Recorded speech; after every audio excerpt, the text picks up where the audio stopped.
Welcome back. It is 2025. Can you believe it? By 2025, we're supposed to have flying cars. We're supposed to have flying presidents, maybe a transgender president. Didn't deliver on that one this time, but we're back in our official blockbusters gear. I don't know if you can see that. I don't know how I can display the outsides of my arms. Maybe like that. Maybe do a little bit of robot. On the new set, we're away from the trans wall. We're away from the windows. We had cars driving by before. We had a very questionable pink and white wall behind us. There's a crack in the window I was sitting by. So it was cold. We've corrected a lot of stuff. We corrected the lights. We have less of a calamity behind us. And if you're an audio only listener, you're going to want to check it out. But we appreciate you checking it out with your ears. A debate that we actually missed over the new year, and I hope you had a wonderful Christmas and New Year, or maybe a Kwanzaa. What we missed was this whole H1B debate. And we all know that there's two sides to this in the conservatism sphere. There was, let's bring over the best and brightest from all over the world, whether that be Nazi scientists, whether that be Indian engineers, whether it be Hong Kongese chip makers, for example, and not potatoes. And then there's the other side, which is, why can't we do that here? Why aren't you investing in American people? Why do you get to pay half price for your labor just to accomplish your company's goals? So those are the two sides, essentially. And now I think we're seeing a bit of a different Elon out of this. What we're seeing is an Elon who really doesn't want to be criticized. He's partnered with Vivek Ramaswamy, who is also saying, hey, America is not breeding its people, as we can use that in a Matrix-esque term. They're not breeding its people to be computer engineers, rocket scientists, Tesla car builders, and all the other things that certain people would benefit from. People took offense to that. Then there came an announcement that people's accounts would be deboosted, and that struck a chord with a lot of people. There were already claims, which I can't prove, of course. I'm not going to go and prove. Owen Schroyer was one. All these Groyper guys were others, saying that they got either suspended or had their check mark taken away or demonetized. I think the Myron Gaines guy was one of the guys who said he was demonetized. You know, the Fresh and Fit podcast host. I can't prove any of that. Maybe they can.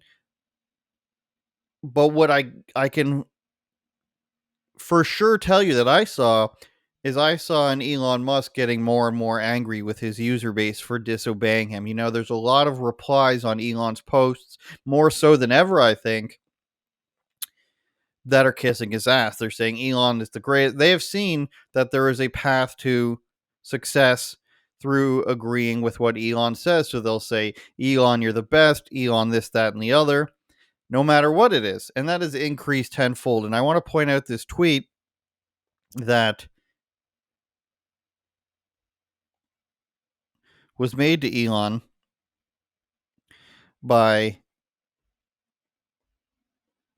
Savannah Hernandez. Now we're working with extra screens here. I'm actually working with the screen behind me, if you can imagine. And it's a wild case we're working with here.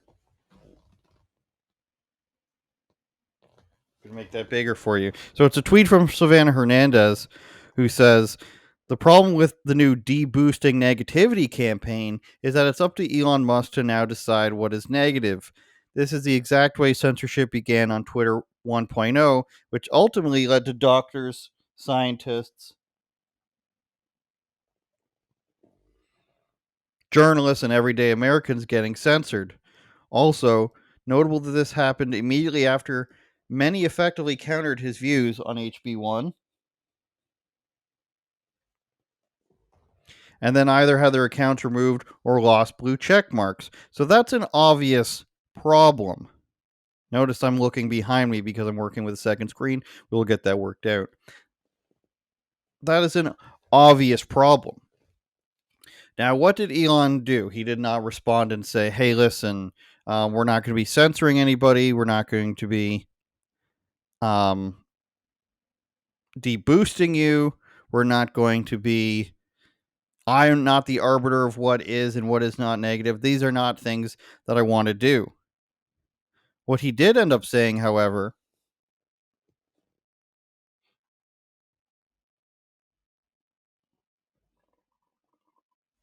however, was basically, too bad you're a piece of trash.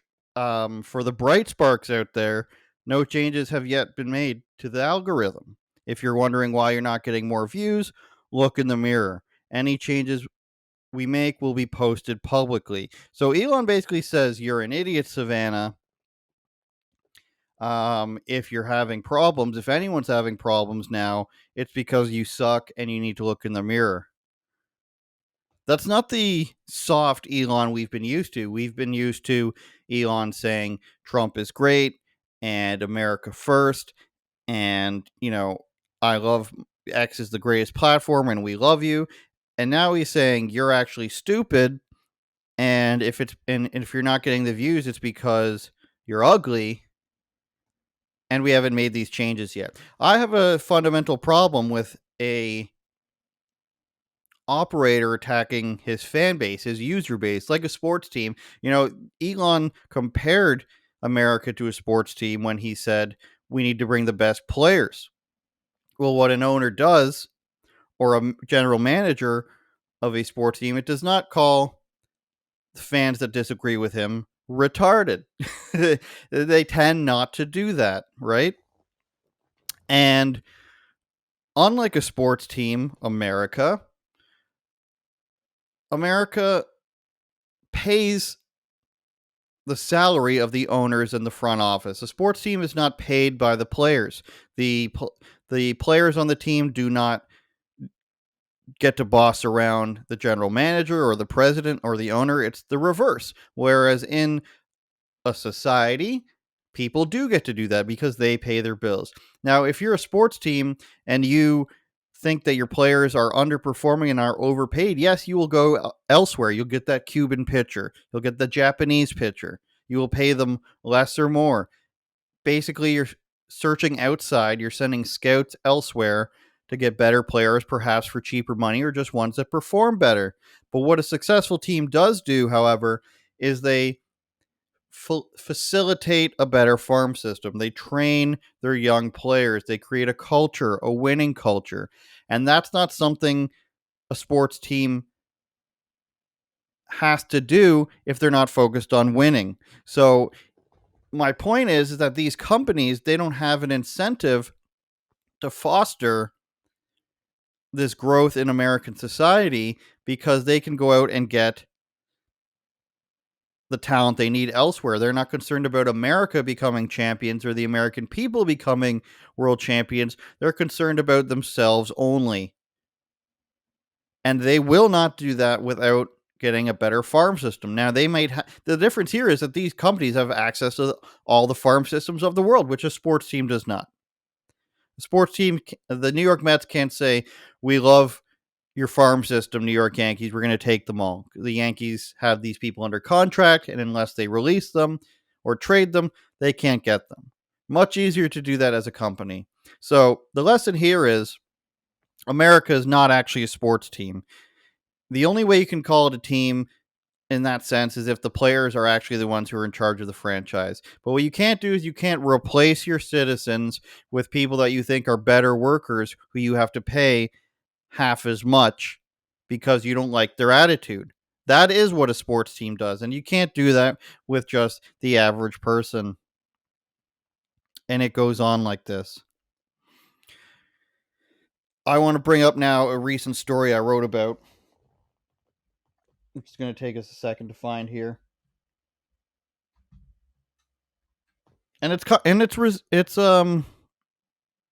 I type in my own website correctly? I don't think I did.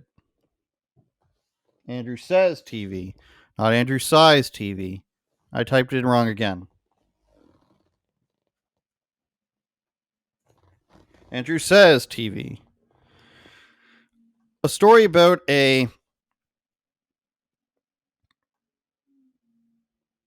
um a, a California girls track team, a California girls track team that has a boy on it.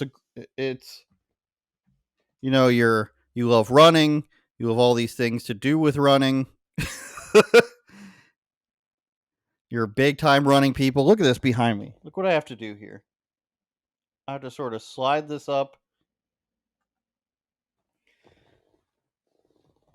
and make sure.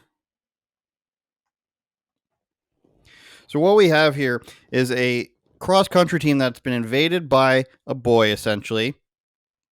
And when the girls complained about it, they were told they were being Nazis. And I'm not even kidding about this. Let's read the story.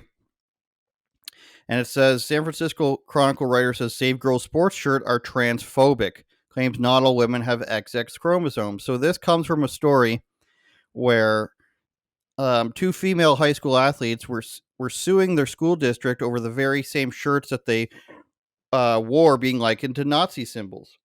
Those shirts being the ones you see here. Let's say Save Girls Sports, right? So they wear these shirts because there's a boy on their team, and they get told they're being Nazis. The girls wore the shirts in protest of the male athlete participating in female athletics who actually bumped one of the girls off their cross-country team. The students claimed their athletic director said wearing the shirts around a transgender student was like wearing a swastika around a Jewish student. Now, I don't know about you, but I'm having a hard time connecting boy v. girl with Nazi versus Jews. I'm just not seeing the connection here. Maybe there's equal animosity between boys and girls. I've yet to see the female murder mass systematic whatchamacallit against boys, but maybe that's what they feel. That's what they feel. We can't deny their truth on that one. A subsequent Riverside Unified School District board meeting, that's a mouthful. Saw another cross-country runner say the school had stabbed students in the back after they expressed concerns over boys being in their change room. I've been around the female athletes and my team in general have felt almost silenced to speak out about it because the whole LGBTQ thing is shoved down our throats. It is put in our face, the young girl explained. And I think we can find the video of this girl. Yes, we can. Let's watch it here.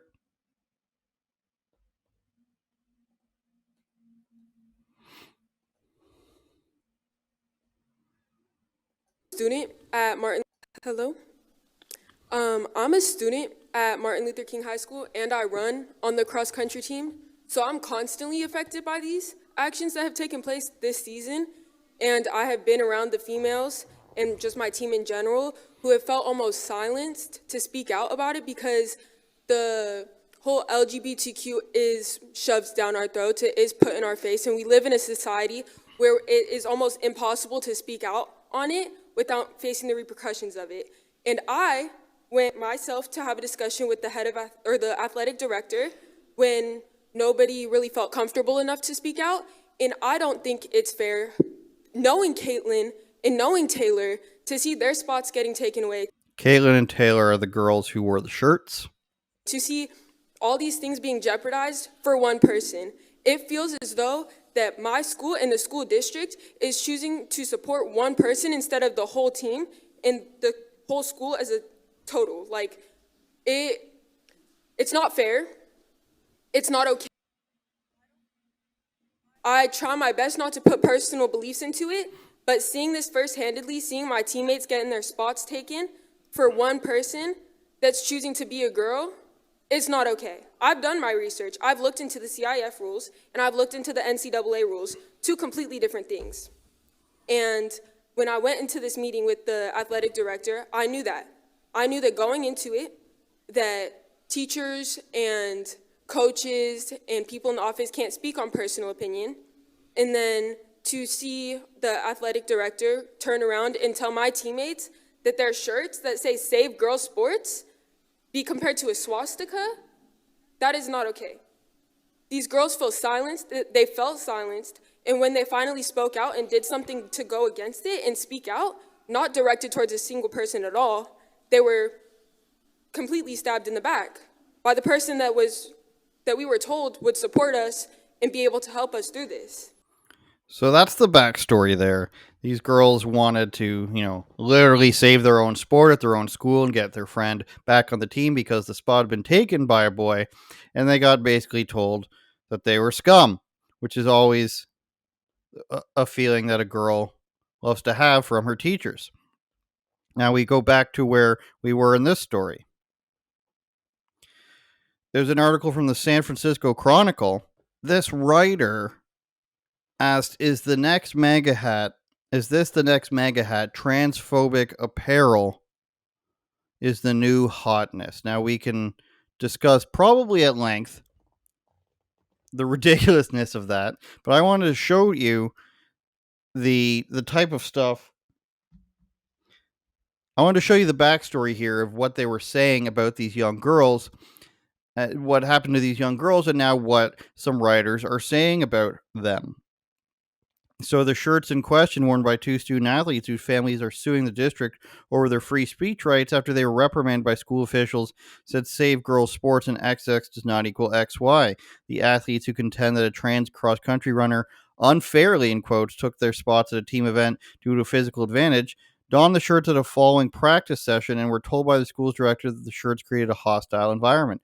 Notice we are not saying here that the athletic director called them Nazis. That's conveniently, maybe the writer doesn't believe this, doesn't want to say that it was a claim either, but writer does not want to say that these young girls were called Nazis, which is interesting. At the December meeting, which we just saw, supporters of the girls, including State Assembly member Bill Asaley and representatives of right-wing groups with links to the Heritage Foundation, including the California Family Council and Young Women for America, wore the same blue shirts in solidarity.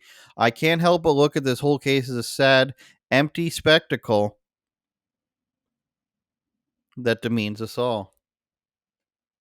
It's very demeaning to us all when girls don't want a boy to pretend to be one of them, to dress up as a girl and really run them into the ground in cross country. You see the difference in a 100-meter sprint between men and women is a couple seconds. Let's extrapolate that over an hour-long cross country run, and we can see how there might be a little bit of a problem.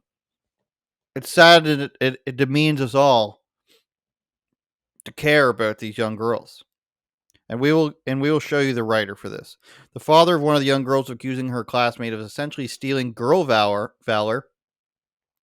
So this writer has no problem just being like, it means nothing to be a girl, obviously. Revealed his daughter ended up beating her handedly in a later competition. He beat her, the boy, her, 3 days after the school board meeting. That same father has started selling shirts on his online storefront at a local custom printing company. He's likely the reason why these exact shirts have disseminated so quickly. Now, this is where we get into the nitty-gritty here, where we start making some claims as this writer. Studies of human genetics show that sex, like gender, is a spectrum. And the cases of female athletics like Algerian boxer Amin Khalif show that there are many, many ways a woman can look. By the way, Amin Khalif has a micro penis. He has testicles. Two different boxing organizations and a set of biologists, we'll call them, have revealed that is indeed a man. We can go over this again if you'd like, but they heard what they wanted to hear, so that case is closed, I suppose. It's just a woman who looks different. On a basic level, not all cis women even have XX chromosomes. That's interesting. So these shirts make no sense, she says. What are we even arguing about? So it's so obvious to this writer that not all women look like women and not all women have female chromosomes. That's pretty obvious as of today, as of yesterday even. And I don't even know what we're arguing about. Why are we even arguing about the penis in the women's bathroom? I don't understand, people. Why are we arguing about the guy beating up the girl? I don't quite get it. I don't understand what the problem is. What are we even arguing about? And I want to show you who this is writing this article, okay? She goes on to say, these shirts don't represent that everybody's transgender, but this person's name is Soleho.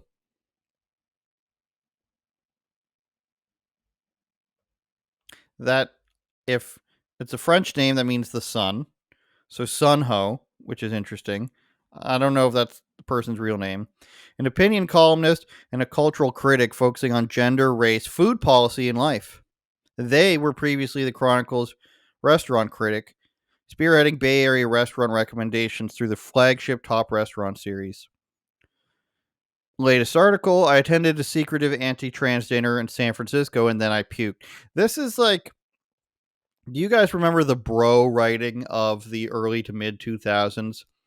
Tucker Max, crack.com, stuff like this, even maybe some video game sites at the time.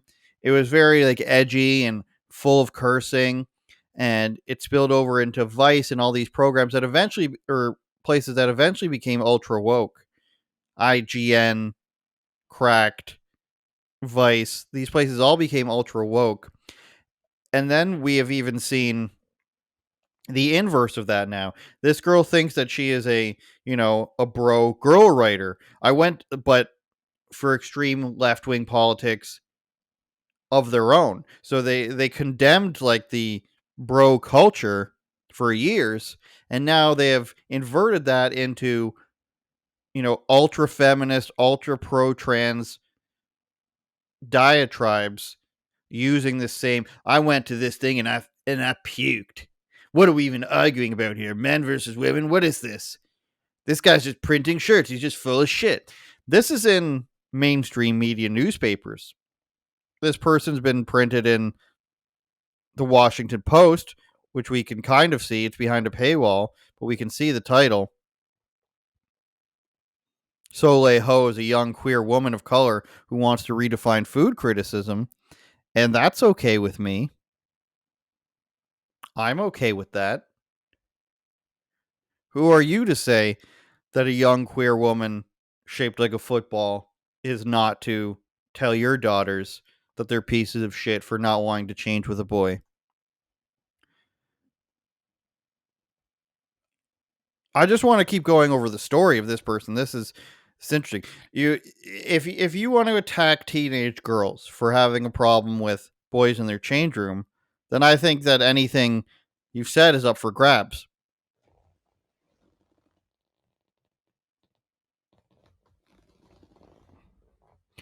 They're a young queer woman who wants to redefine food criticism.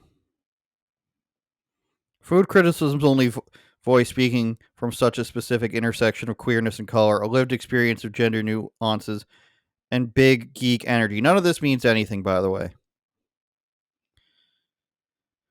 Soleil attended Stuyvesant, a prestigious public college prep in Lower Manhattan, and probably in their first week, freshman year, realized they were queer after making a new friends. Probably.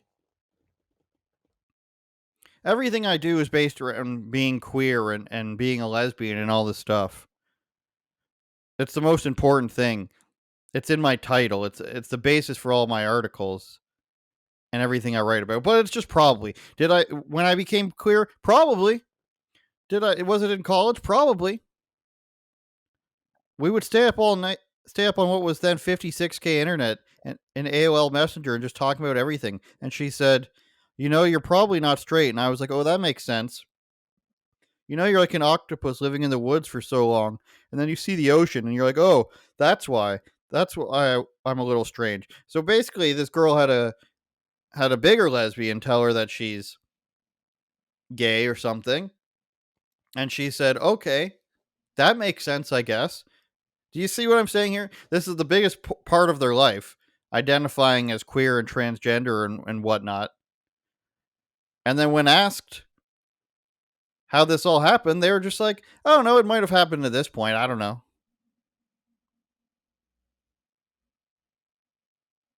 This person got naked in front of me, and that's basically, I guess, what happened. Maybe easily convinced people here, and it goes on like this. Let me show you one of the best parts that I found. This is from,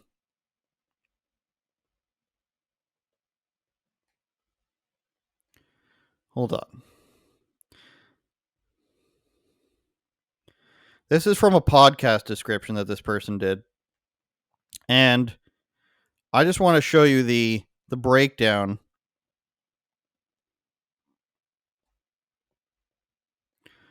of the type of thing that this person's talking about.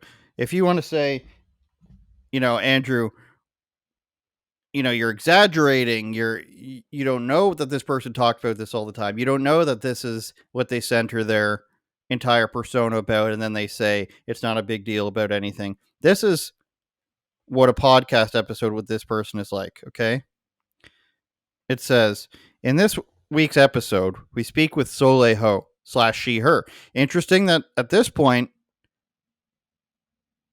the pronouns have changed. So you have a person who's at least in their 40s, because if they were in college with 56K dial up internet, that's late 90s, mid to late 90s. And they only started using they said that they probably became gay at that point, or queer, whatever that means.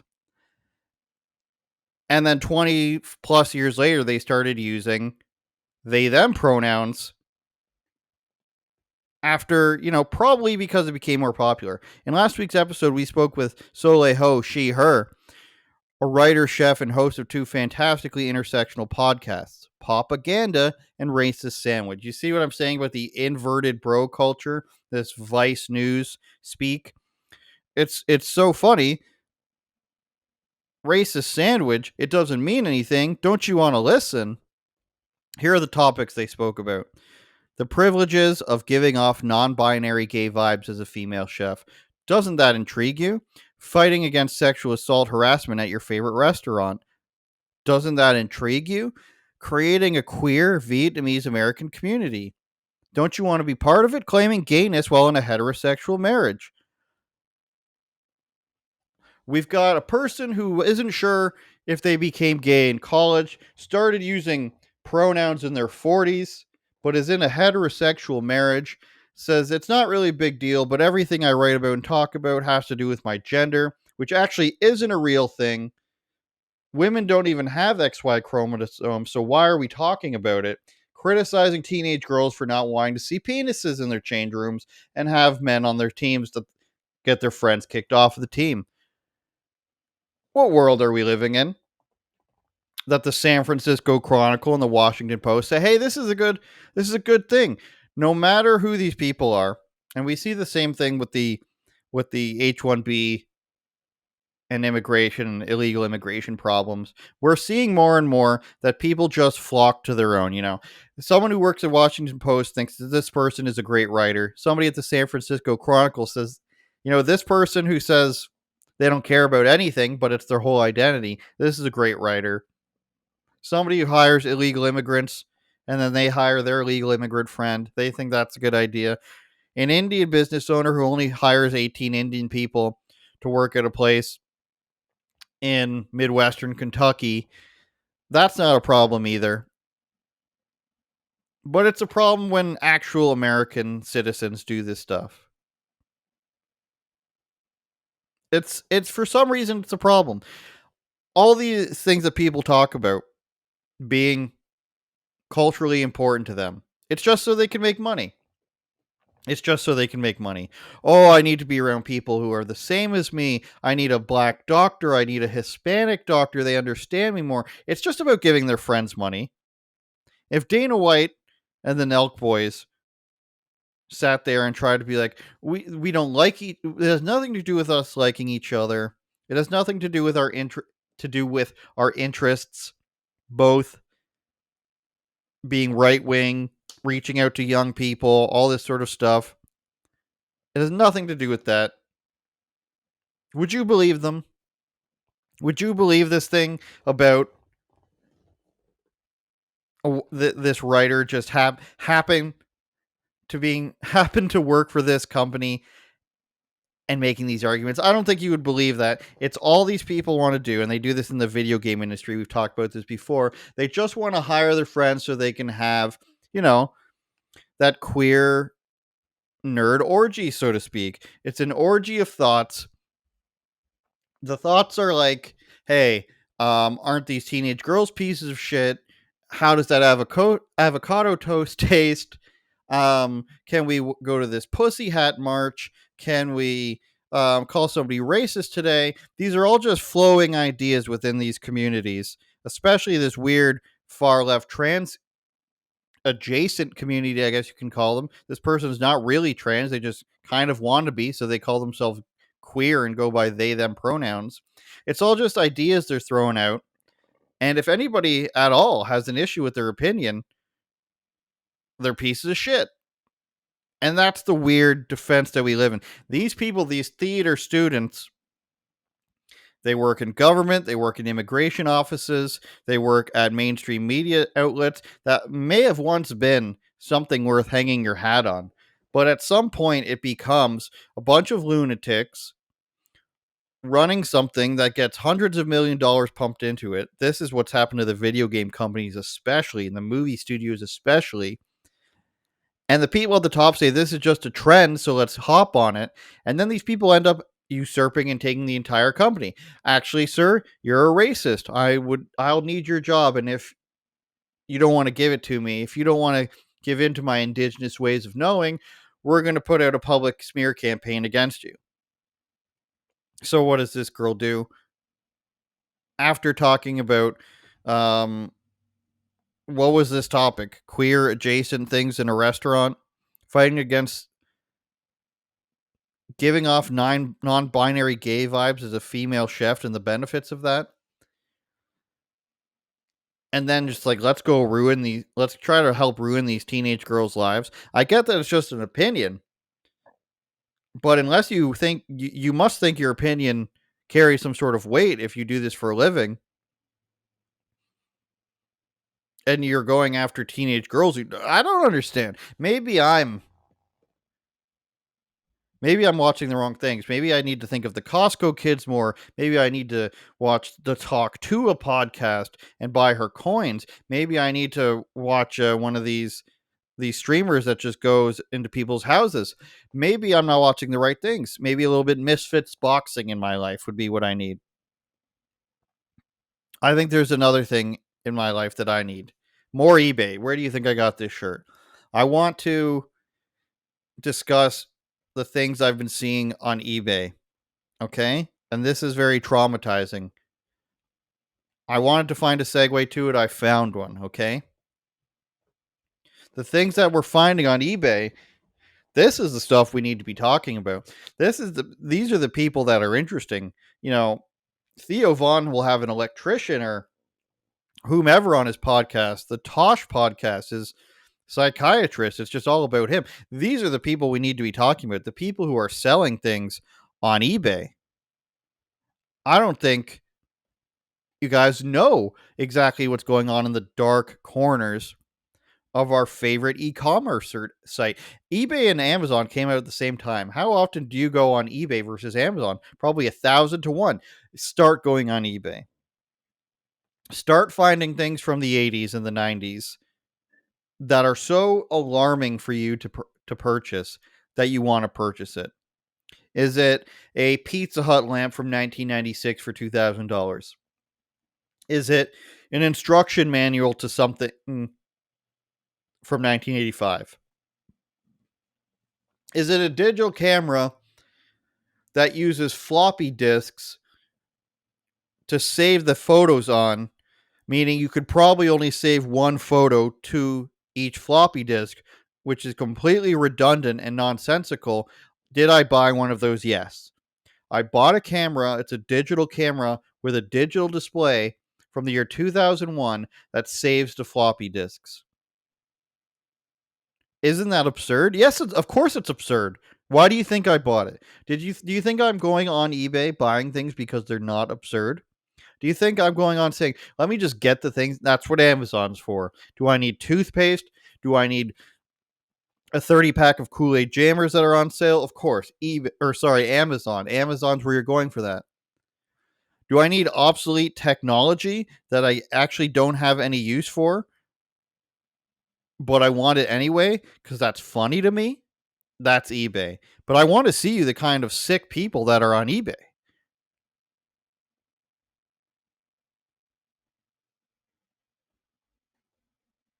Erotic movie lot, Blockbuster video, VHS, clamshell rental case, 90s, and receipt.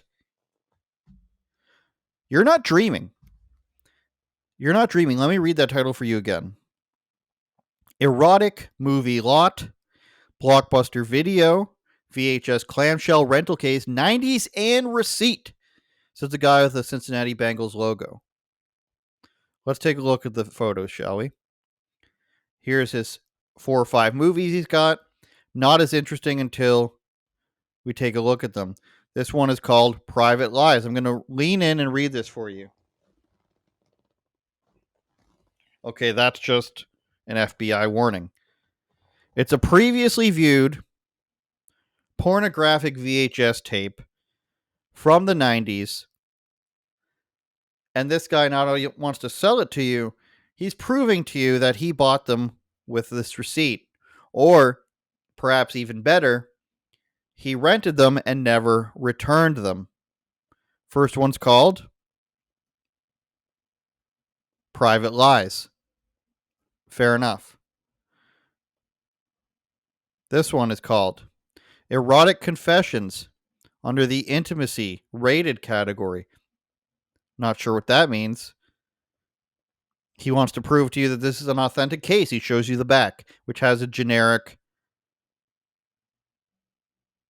disclaimer on the back that says, if you have any questions as to the content or appropriateness of this title, please ask any Blockbuster assistant to assist you, associate to assist you. Excuse me, Jim, who would be wearing my very shirt right now. I'm concerned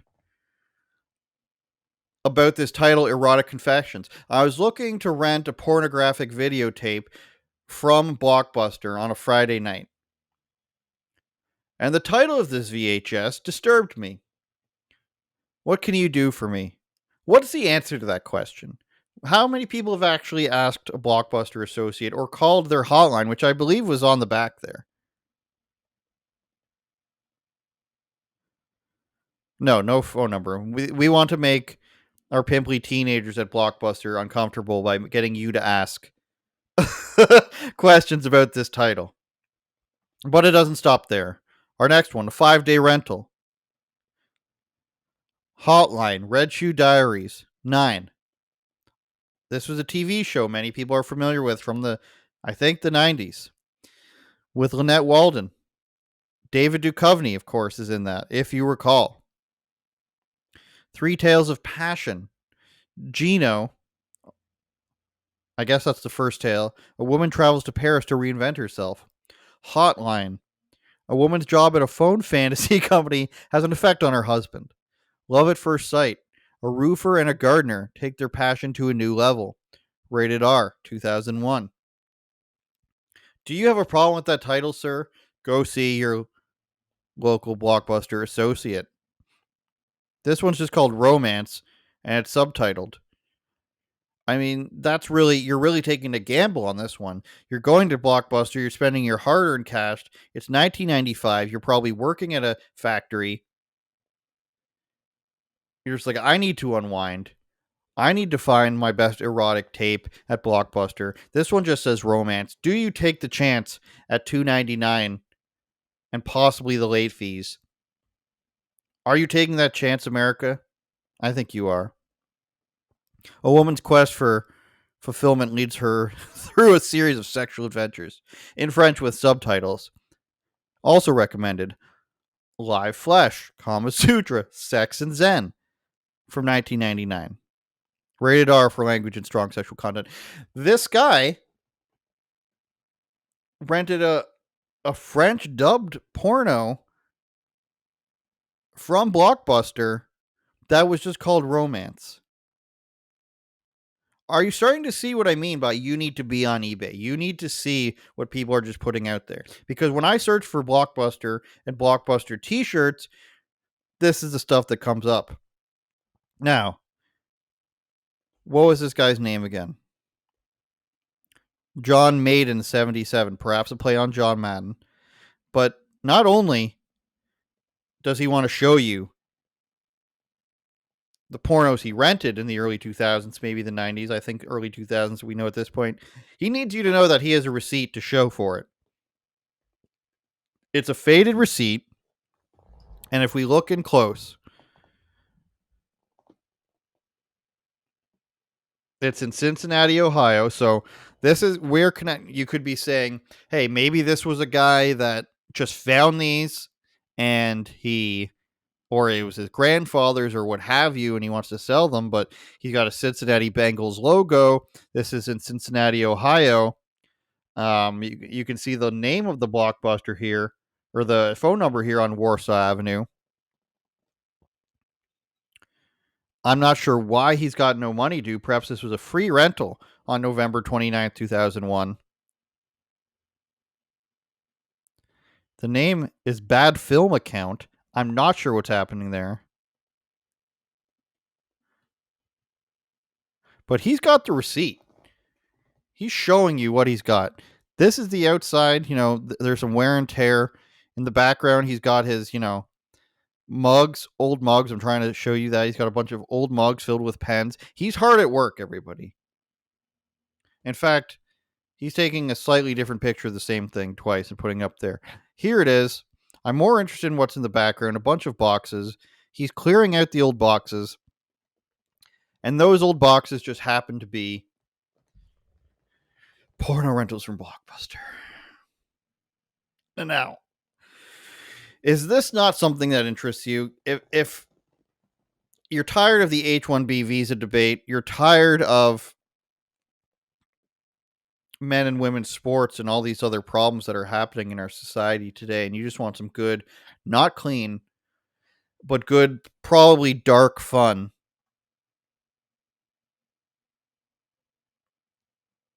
go to eBay.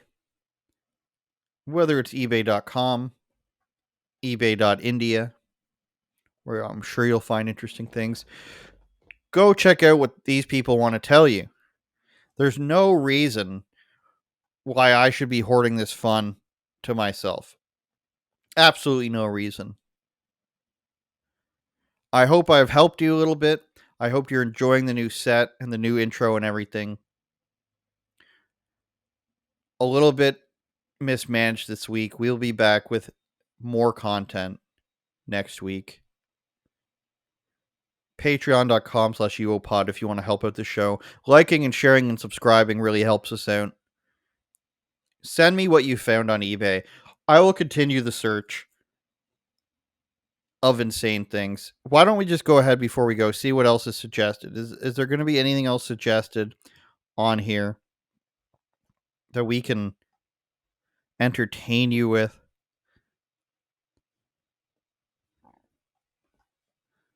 Related items, horror movie lots.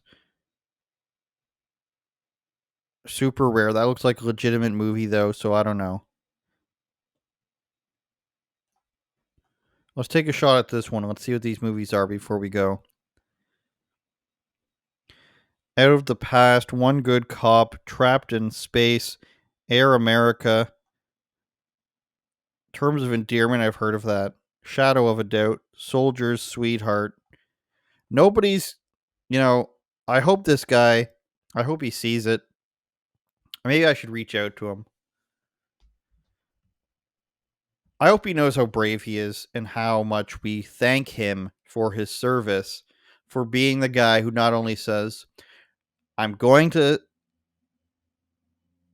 post my Blockbuster porn VHS rentals that I got for free somehow in 2001 in Cincinnati, and I'm going to show you that they are indeed mine in case you wanted in case you thought that this was a joke. It's not a joke. It's a serious. How much money does he want for it, folks? He wants about $62, $40 plus 22 shipping. This is a serious matter. I need you to pay $20.33 or thereabouts, $20.75 for my porno VHSs. And I don't care who knows it.